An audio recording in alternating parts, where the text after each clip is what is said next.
Hello, health heroes, and welcome to another session of the Forget Weight Loss Forever Project. I am your host, Dr. Rudy Mueller, and you are here learning from the experts, and we are guiding you through the steps to find the underlying causes to your health and weight loss struggles and teaching you how to implement solutions that help you get real results. I am truly excited to speak with this next doctor, as I have had the opportunity and been fortunate enough to get to know him. He demonstrates a wonderful, kind-hearted personality, and I can see what makes him such a great doctor. He is caring and he is compassionate. He has been a catalyst for bringing integrated healthcare to underserved populations across Africa. He is a naturopathic physician, as well as a psychotherapist who specializes in helping people address what I think is the most important foundational piece of health: your mindset. And he is coming all the way to us from Kenya. Dr. Ameet Aggarwal can be found at www.drameet.com, D-R-A-M as in Mary, E-E-T.com. Dr. Ameet, thank you for taking the time today. Thanks, Rudy. It's a pleasure speaking with you. I didn't expect that intro. I feel very touched and happy to be available to all your listeners out there, because I know you're doing an amazing job as well, just helping people struggle with emotional issues around many things in their life. Well, as I indicated, I think that really is the foundation. And, I would like to hear a little bit more about what got you into becoming a naturopath and a psychotherapist, and then a little bit about how you tie the two together to help people connect emotions with things like weight loss. Okay. So in Africa, we have a lot of underserved communities as well, and it gets just a lot of antibiotics and antimalarials for everything.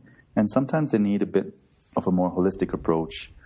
And I found that naturopathic doctors are well trained in medicine, fully trained in medicine, and we add holistic methods. Mm-hmm. And in my work, I noticed a lot of people go for emotional counseling for anxiety or depression, but they don't necessarily heal their bodies holistically, right? And other people, they're focused on supplements or medications, and they don't know how to release trauma or belief systems that keep them stuck in negative mindsets, anxiety or depression. So I actually ended up studying both fields, psychotherapy and naturopathic medicine, to help people combine the two approaches so that they can actually feel better for longer. You know what I mean? Like heal belief systems and trauma, and also correct neurotransmitters in their body and in their brains, because both are necessary for emotional well-being. I think that, what you're mentioning here with the naturopathic medicine, that's addressing some of the underlying issues at hand, like adrenal fatigue, hormonal disruptions, food sensitivities, sustained inflammation, etc. But the psychotherapy piece added into that naturopathic education, looking at the body in that holistic manner, is really getting to the root causes and really to the foundation of where people need to be and need to, I'm going to say work on, but to really reach their health goals. And so, I think that's a very important piece. And I think it's a great complementary aspect that you have and are unique in being able to deliver. Thank you, Trudy. I fully agree, right? Like a lot of people, when they recover from emotional trauma, their health gets better, they get more energy, they're out of adrenal stress, and they're more motivated then to take the steps either to lose weight or to just take care of their health, right? Mm-hmm. So I believe emotional healing is fundamental to physical health. So I think a lot of people on this call right now, including myself, when we're at the cusp of making these types of changes that we'll probably talk about here really soon, one of the things that may block a person is their belief that they're the only one that's in this situation. And therefore, they don't share those negative thoughts with other people. They just kind of hold them deep inside. So can you just talk to me a little bit about what some of these listeners can recognize so that they're not alone in this journey, that they're not the only ones that are dealing with this? Sure, Trudy. So many people come to me for weight loss issues or self-esteem issues. Obviously, they're struggling with self-image, a lot of them, right? And some of the thoughts that they share with me is, and it's really hurtful to hear some of these thoughts, right? I'll never be beautiful. And some people think people don't like me because of the way I look, right? A lot of people just don't feel good enough. A lot of overweight people as well, they just think, gosh, I've tried everything and I just can't lose weight, right? And people look at me that way. And other people literally say to me, you know, it's safer for me to hang around fat people, right? Because I'll be more accepted. Or I won't get a job because of the way I look, or who will marry me? You know, no one will want to be with me. I'm not acceptable to any man or woman. So these are very difficult emotions to go through, right? And what it does is, see, these negative emotions, or just strong beliefs, I would say, actually stress the body more. And what that does is it just exhausts people, their adrenal system, their metabolism, their motivation. It just depresses it. And so they just crash, right, into hopelessness, depression, self-sabotage. And to the point, some people even say, what's the point of trying anyways? Because it starts with these stressful, negative beliefs they have about themselves. And I'm not criticizing the listeners, it's just supporting you to realize that there's other ways out of this mindset, right? Take care of your mind so that your body can get more motivation and recover from these health issues. Yeah, it's almost that people put up like a facade where they're trying to block from people entering into their life and possibly invoking some of the motivation to change. And really that facade or that block, that barrier, is this perpetual self-talk, this perpetual thinking that drives them further and further down that slippery slope.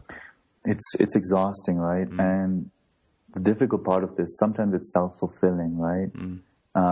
When these thoughts come up, they actually create a stress response. So the adrenal system fires up and it burns out.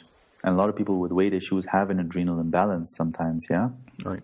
And with negative thoughts, you actually exhaust your adrenal system even more. And when your adrenal glands are burnt out, you put on weight more, right? You have difficulty shedding weight because your metabolism crashes. And so, I mean, yes, adrenal fatigue is a cause, but one of the underlying issues that causes the adrenal fatigue is this self-talk. Exactly. Right. Okay. And so that these people may have these emotional blocks or these beliefs that actually prevent them from losing weight and feeling good about themselves. Can you just talk to me a little bit about maybe some examples that you've seen in practice so that people can understand a little bit more? Yeah, you bring an amazing question, Rudy, because, you know, people who come to me, some of them realize when they come for counseling and weight loss or either or, they come to realize that sometimes they're holding on to their weight as a protection mechanism, right? For example, I have a couple of clients who came to me. They were sexually abused as children. And while we were doing counseling, they discovered that, hey, it's too vulnerable to look sexy again, right? Because that means I'm open to assault. And the weight was a comfort zone, right? It was a protection to keep people away. I see. Yeah? Yeah. I'm simplifying things, but this was the general feeling. Another client of mine really felt unsafe exercising because she thought, my God, somebody will see my body move, right? And when they see my body move, it'll be attractive to them and they'll come for me, right? So it was safer for her to actually stay still, right, out of fear and not being seen. Can you imagine living like that? No, I can't. Right? Yeah, it was deep. It was exhausting. Right. Very deep-rooted fear, right? Then I had another client, actually. She felt bad for her sister. Her sister was overweight and not loved, and she felt guilty about looking better than her sister, right? So it's a two-way dynamic sometimes. There's impact on, like, you know what I mean? We create belief systems based on those around us as well, and that can impact the way we lose weight or look after ourselves or how we feel about ourselves or how willing we are, to take care of ourselves. Because becoming healthier or looking better might have some consequences that we don't feel safe about. Wow. You know, I see the aspect of husband and wife relationships or, you know, sibling relationships where one seems to be blocked from reaching their health goals because of the partner in their life or because of their family. But some of these other things that you speak of, some trauma that's deep rooted from earlier years that blocks people from really even, they know what they need, but they're not able to pursue it because of a protection mechanism. And that's profound. That's profound to recognize something like that as being that main block or barrier to you achieving that goal. It is, right? And it's very helpful when the person actually recognizes or comes to terms with this belief system that they're struggling against, right? So, for example, these people who are trying to lose weight with detox systems or diets and all that, and it's just so difficult, right? There's a part of them that actually sabotages themselves, and they feel worse about themselves. However, when you come to terms and accept, hey, you know what? It's safer for me to be like this, or I needed this at that time when I was young, or I'm coping with an emotional trauma from my past. Yeah, and it's okay that I'm using it to cope, and it's safe now to maybe deal with it or let it go. Then, by dealing with these belief systems, there's more of a chance of becoming healthier. Because realization is important. Yeah, because you're recognizing where you are right now, and currently what you're dealing with. Exactly, and that's self-acceptance. Okay, and so what are some of the strategies that you help your patients or clients deal with to be able to deal with this underlying issue at hand, to be able to gain acceptance of themselves? You know, I feel like we always hear about you have to change your thoughts to be more positive. And yes, I believe that to be true in hand, but it sounds to me like we're talking about accepting where you are as being the first step. And I think that's a profound message to be delivered. You know, acceptance gives motivation and it gives love, right? So you're right. The first place is acceptance. So instead of judging these feelings and saying, okay, I'm not good enough because I can't even be positive about myself, you know, that's re-traumatizing. Right, of course. And the media and all that stuff put so much pressure on us to feel good again. Yeah, through photoshopped pictures and constantly getting the next best weight loss plan that's only devised towards detoxing or addressing more exercise and less food, right? Exactly, right? Or even making sure that you're positive, you're thinking positive. So the moment you have a negative thought, you're so scared of it, right? It's almost like you're against yourself. You have negative thoughts against your own thoughts. So it's just exhaustive. So what I do is a special exercise that I created. It's called I just say giving oneself permission to heal. Yeah, and what I get the client to say is it's safe for me to feel this way once in a while. I always add once in a while, and I'll explain that later. Yeah, or it's safe for me to be this way once in a while. And as we're using these specific sentences for certain emotions, yeah, for example, it's safe for me to feel vulnerable once in a while, I'll also get them to hold certain acupressure points because it just makes it more effective, similar to emotional freedom technique. And so we go through certain sentences, and it actually calms the system down. So is there sorry, go ahead. It just brings them to a sense of normalcy. And are there any acupressure points? You know, I guess I would like to have the listeners and, you know, myself, I'm going to go through this and be able to have some actionable content with this. So what are some of the statements that you would you'd have people go through, and what types of acupressure points would they be touching to help them get through this? Okay. So let's go through an exercise, yeah? Okay. I think the listeners can also do this. Just sit in a comfortable position, yeah? And what we'll do is we'll do a simple acupressure technique. So bring one of your palms across your forehead, and the other palm, bring it behind your head, yeah? My hands are cold. Well, they'll warm up with your head, hopefully. I hope so, yes. Yeah. Okay, so imagine yourself that you're holding your head in the front and the back, yeah, in a loving way. Good. And just relax your breathing. Excellent. And I'm going to walk you through certain sentences.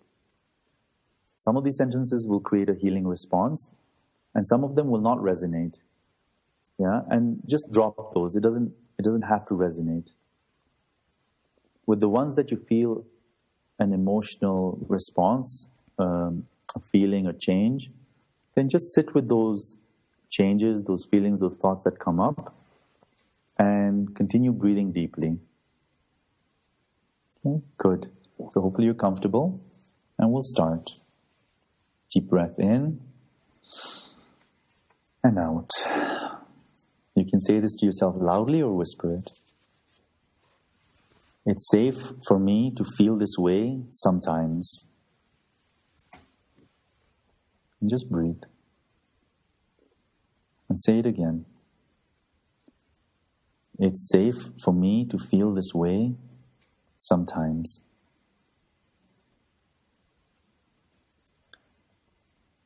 Good. It's safe for me to have these thoughts once in a while.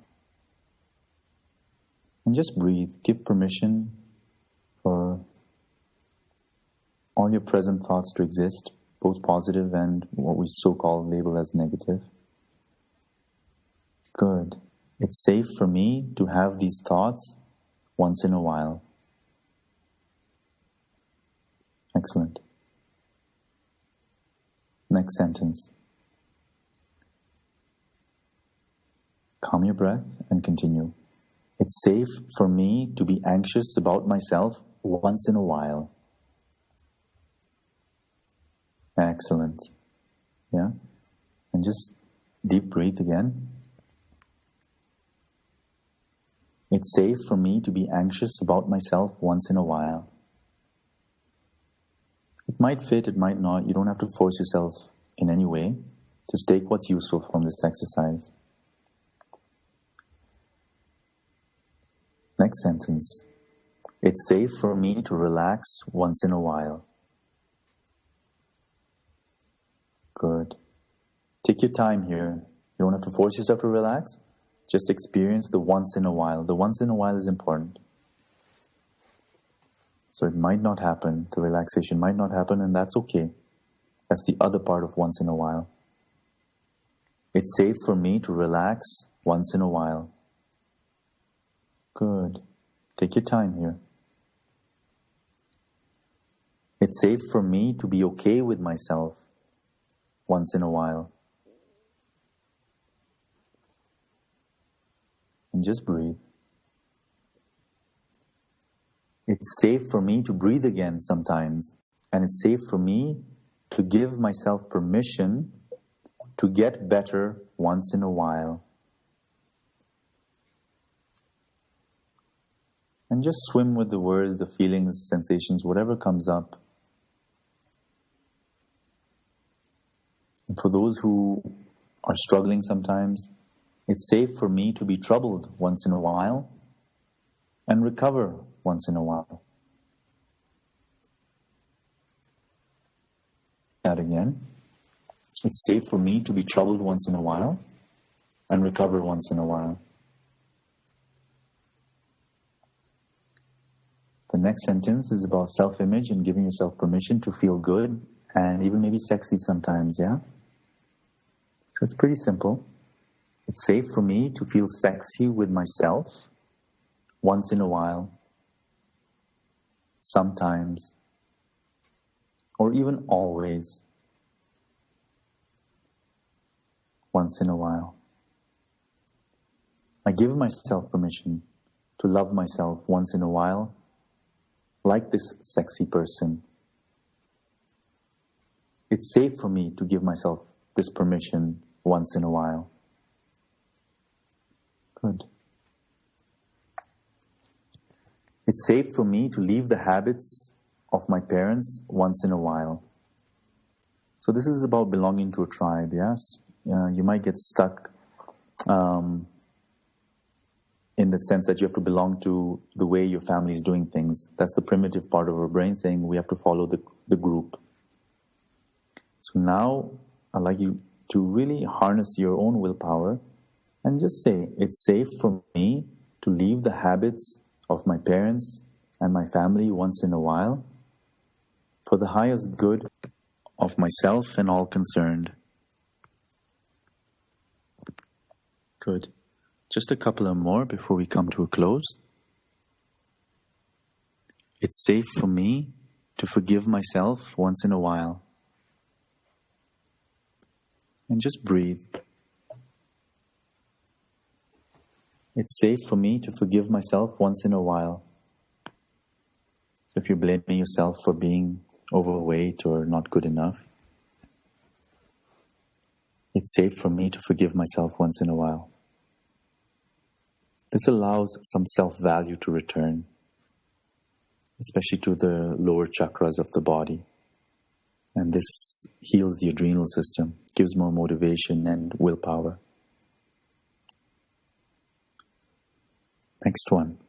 It's safe for me to be this person once in a while, just the way I am.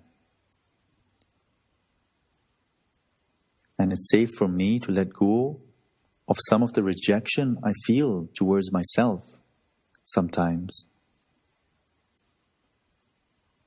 And it's also safe for me to relax when people have opinions of me once in a while. Excellent. It's safe for me to feel good about myself, again, sometimes and always, once in a while. Good. Good. Take your time. Take a deep breath in. Good. And just forgive yourself. Bring some loving thoughts. Excellent. So this is the power of the exercise, Rudy. This is what I do with clients. Of course, when I'm working with clients either online or one-to-one here in Kenya, I'll pick more specific emotions related to their issues, yeah? Well, I think that was a great, fantastic exercise, and I definitely felt my parasympathetic system kicking in. That nice rest and digest and feeling good about oneself. And I think you covered a broad spectrum of emotions there that a lot of people deal with.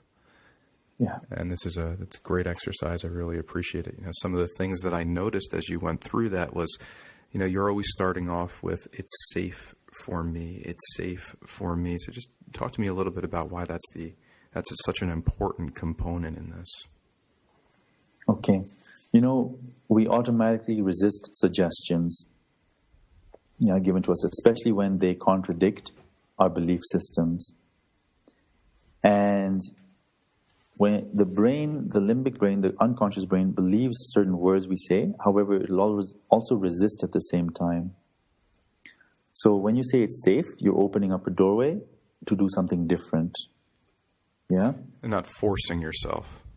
No, you're not forcing. And that's why I add once in a while. Mm-hmm, yeah? Mm-hmm. The once in a while, allows the not safe feeling to also exist. Yeah. Like if somebody's feeling really bad about themselves and I say it's safe to feel good always, the body will say, well, I don't want to force myself to feel good because, I'm in this place of feeling really bad about myself. When you say once in a while, it opens up a doorway of, the body gets curious. Once in a while, okay, it's okay. Then I give myself permission. Yeah? Does that make sense? No, it makes complete sense, yeah. And then what happens is when you repeat the sentence, the body begins to feel that once in a while permission more often. Yeah, so it gets a bigger volume of the good feeling. And suddenly the body actually gets more interested in the positive experience and then begins to let go of the stressful or I don't want to call it negative because that's what we're working against, Mm-hmm. Just the stressful state, that I'm not good enough and all that. It begins to let go of some of that, and begins to trust, actually, the good feelings more. So it's almost like, if you walk into a dark room or if you light a candle in a dark room, the darkness absorbs the light. And that's exactly what happens in our subconscious. Our subconscious begins to take on what's more light. It's not that darkness gets thrown away or deleted somewhere or thrown out the window, right? So similarly, our negative or stressful thoughts begins to take on more light, and they just become more accepting on their own. Wow, and what a beautiful example. Thank you. No, it's perfect. It's perfect. It's these types of statements. It's safe for me to feel whatever the stressful thought once in a while is the cusp. It's the darkness leading into the light. And the more, and I'm assuming, and please correct me if I'm wrong, the more and more we're able to incorporate these safe feelings, we will have a nice transition into possibly using more positive statements or things that really are growth mindset oriented in the more often. Absolutely, right? Because more motivation will happen. Yeah, more trust and love for the self will happen, because it's almost like you become normal again. Yeah, you're away from the criticizing behavior, the criticizing self-talk. It diminishes over time, because suddenly you're like, it's safe for me to feel normal again or go through these feelings. You know, if you notice, I'll say both. It's safe for me to feel these positive feelings, and I'll also say it's safe for me to feel vulnerable or anxious sometimes. Yeah? Right, you're hitting on both aspects of it. Yeah. Both aspects have to be addressed. Both aspects have to be addressed. Because the once in a while, even of feeling negative feelings, it tells the body, okay, once in a while what I'm doing is okay. And that recognition of that it's okay is self-love. That in itself is an act of self-love. Right. Some of the things that, at least for myself, when it comes to self-talk, before I started implementing some of these and other strategies, I realized that I wouldn't have wanted to even be a friend of myself the way that I spoke to myself. And by implementing some of the things like you've just discussed, it allowed me to be okay with that personality or that person inside of me, that talk, and allow it to shift to a more positive. So what I see you saying is, step one is to recognize when you are having these types of stressful thoughts, and then begin implementing this type of strategy. It's safe for me to feel this once in a while, because it allows you and gives you permission to feel that way, whether it's positive or perceived as stressful or negative, and then transition into the more growth mindset of getting rid of the won'ts and the can'ts and the will nots, and being more present in the moment of, I can do this, or I am doing this, I'm succeeding in this type of thing. Exactly. Yeah. Okay. That's accurate. That's beautiful. Wow. Very beautifully put. Because, when it's safe and you give yourself permission, there's less stress in your mind. Because sometimes when you're thinking negative thoughts, you're also battling against yourself. And you cannot be creative, or it's hard to be very loving towards yourself in a stress response. Yeah? Right. So the safety reduces the amount of stress. And when the amount of stress reduces, you can actually be more creative. Your brain can think a bit more clearly. Yeah, you're clearing that fight or flight response from that adrenals. Exactly. Right. And you know what happens then? The adrenals then recover, and your metabolism improves naturally, and you're more likely to get healthy or lose weight or whatever you want to do. A snowball effect in a positive way there. And I think thinking about this in another way is, I say that thoughts are the foundation, as I believe you think the same thing, but some of our even habits that surround some of the underlying causes that we talked about before, whether it be food or other perceived stressful events, change our physiology and change our chemistry, and can result in possibly further beliefs that are quote unquote negative. Yeah, because let's say you eat unhealthy, right, and you're not getting, you're just basically getting sicker and sicker. It'll perpetuate your negative beliefs. Is that what you're saying? Did I get you correctly? Yeah, I wanted to get your opinion on that. I believe that to be very much true. It's just the thought process of what's the thought process that people have is the foundation. But if we continue to pour fuel into our system, that can perpetually put somebody into these thought processes which are negative. So it's really a double-edged sword in the sense that, if you're fixing the foundation, it's important, but it's also important to start to implement some of the necessary changes around getting quality ingredients, nutrients into your body. And I just wanted to see if that's something that you agree with. 100%, Rudy, 100%. Because, basically the foods you eat, they create neurotransmitters, right? And that contributes to your emotional state and the way you talk to yourself. Yeah? Right. Inflammation, liver health, digestive health, adrenal health, all these things, they affect cortisol levels in your body, which affects dopamine, serotonin, melatonin, and GABA, which are all brain chemicals. that affect your mood. So both are necessary, right? Releasing trauma and belief systems and healing the body so that these neurotransmitters come into balance so you can have more positive thoughts. Beautiful, beautiful. Yeah. Well, is there anything else that you think that would be really important for the listeners of this to know? Anything else that you would like to add in? Well, a couple of things come to mind. Some people give up. Yeah, some people give up. They've tried everything and they just give up, or they feel too overwhelmed. So what I do with people is, some of the people who give up, they focus on their entire weight and say, oh my gosh, I have to lose everything. So they feel demotivated. So one advice I can give out is focus on 1 kilo at a time. Yeah, 1 or 2 kilos, and that's it. And the beauty of that is when you focus on only 1 kilo, you're likely to do steps of just getting slightly healthier. And when you get slightly healthier, your body begins to actually burn fat much easier because either your thyroid levels improve or your adrenal glands improve. Yeah, so see a naturopathic doctor or functional medicine doctor and get your metabolism corrected. Yeah, it's about health. Don't focus on the weight, focus on the health. That's very important. Yeah, and if you feel demotivated, try doing this exercise, the permission exercise, and say, it's safe for me to try once in a while. It's safe for me to feel like this once in a while. And it's safe for me to give up once in a while and lose hope once in a while and start again sometimes. Give yourself this permission to pick yourself up. Yeah? I feel that's really important. And